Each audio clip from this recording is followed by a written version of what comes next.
Now let's shift gears to realignment. Fortunately, I guess, compared to years past, it's been fairly quiet this summer. I know there's been a lot going on behind the scenes with some of the lawsuits and other things, but not a lot of movement this summer in terms of new movement. But as from a Big 12 perspective, last year we added 4 schools. We added BYU and Cincinnati and UCF and Houston. And this year we're adding as of July 1, we added Arizona State, Colorado, and Utah. How do you feel about the current state of our conference? How excited are you to welcome some of these new schools? I'm really looking forward to it. I was obviously here, and I think of Jamie Pollard, who was at Iowa State. He's been there a long time, and seen a lot of iterations of the Big 12 of the Missouris leaving, and the Texas A&Ms, and the Nebraskas, and then they bring in TCU and some of the schools, and for us at Kansas State, we're one of the legacy members that have been.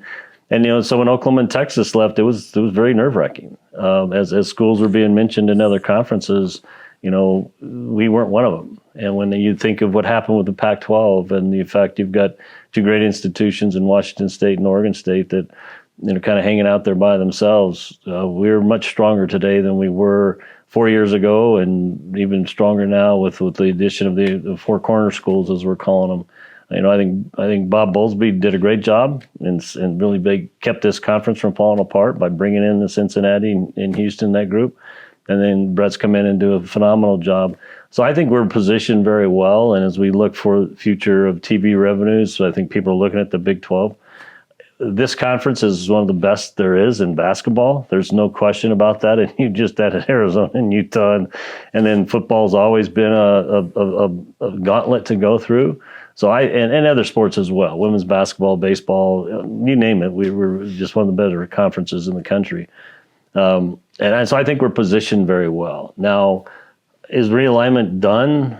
I don't know. Everybody's looking at what's going on in the ACC and their lawsuits, and is there any other opportunities? Well, nothing that we've talked about formally, but I guarantee you that if something breaks, we're going to certainly be in the conversation of people wanting to join the Big 12 at some point. Absolutely. Yeah. I mean, to your point, Commissioner Yormark has done a great job of helping us be in the conversation. Yeah. When a school like a Clemson or a Florida State starts to maybe look for a new home. So, it's been, sitting here, 2-3 years ago in Oklahoma and Texas, when that news broke, I think it was fair to sit there as a K-State fan and think, are we going to the Mountain West? What does our future look like? And fortunately, some decisions have been made that have placed us. I think we're the 3rd best conference in America. Yeah, I agree with you 100%. And I think as we get into this, the new world of a 12-team expansion of playoffs, and we don't. The thing I worry about is we're so strong that we beat each other up, and it might limit our opportunities. But I think you're going to see 2 and sometimes 3 teams in the college football playoffs from this conference. We'll dive deeper into this conversation after the break. But before then, I want to tell you about our good friends at Home Field Apparel. Get on over to homefieldapparel.com and get your hands on some of Home Field's K-State selection of over 40 items that are thoughtfully created by Home Field's team.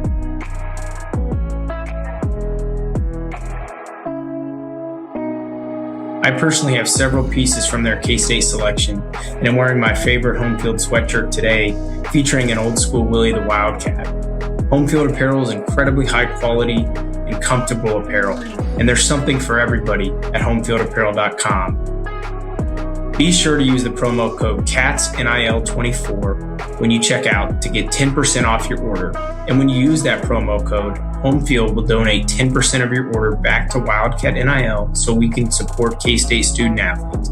Again, get on over to homefieldapparel.com today and use the promo code CATSNIL24. A more fun question, is there a new football road venue that you're most looking forward to traveling to this fall?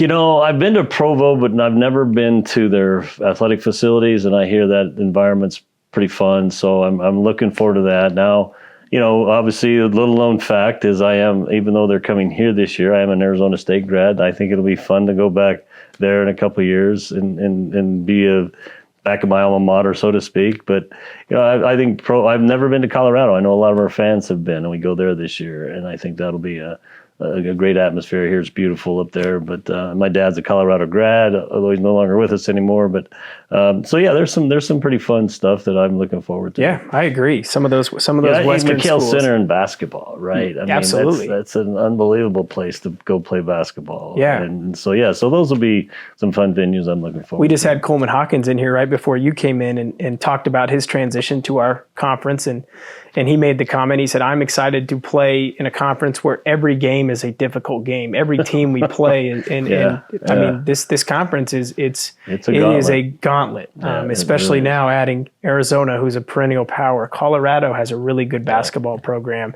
Arizona State under Bobby Hurley has done some really good things. Look at Houston last year. Yeah, absolutely. Cincinnati was really good. Dogged schedule. So it's a fun time to be a part of the Big 12 conference. Last question on realignment. When does it stop? Do you foresee it stopping, or is it just something that looking over the past 30 years, it's always been present in college sports? Is it something that is always going to be there?